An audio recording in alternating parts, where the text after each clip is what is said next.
নমস্কাৰ বন্ধু বান্ধৱীসকল, মোৰ এটি নতুন ভিডিঅ'ৰ সৈতে আপোনালোকৰ সন্মুখত আকৌ উপস্থিত হ'লোঁ। এয়া মই লৈ আহিছোঁ বকফুলৰ এটি বৰা ভাজিৰ ৰেচিপি। তেন্তে আহক আপোনালোকেও মোৰ সৈতে এইটো মই কেনেকৈ বনালোঁ চাওক। এয়া দেখিছে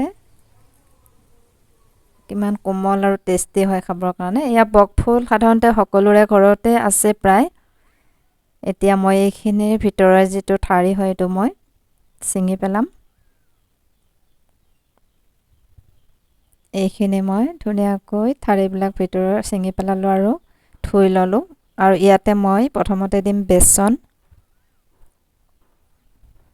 খুবেই টেষ্টি হয়, আপোনালোকে ট্ৰাই কৰিব। ইয়াৰ লগত মই দিলোঁ অকণমান জলকীয়া গুড়ি, নিমখ, আৰু ইয়াতে আপোনালোকে হালধি আৰু নিমখখিনি দি কেনে ইয়াতে অকণমান চুজিও ব্যৱহাৰ কৰিব পাৰে। চুজি দিলে মচমচীয়া হয়, পিঠাগুড়িও দিব পাৰি।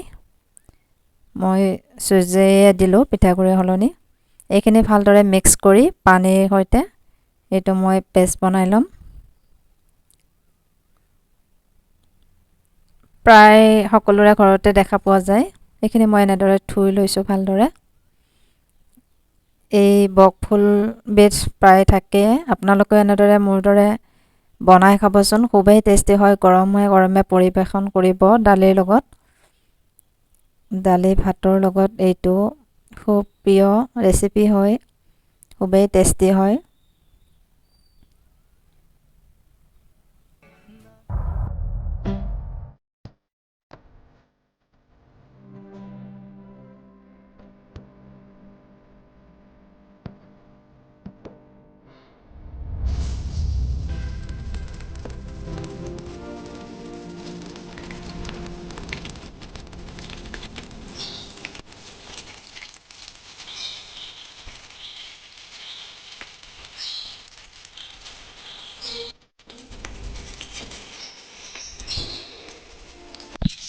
আপোনালোকেও মোৰ দৰে এনেদৰে ট্ৰাই কৰিব, গৰমে গৰমে পৰিৱেশন কৰিব, খুবেই টেষ্টি হয়।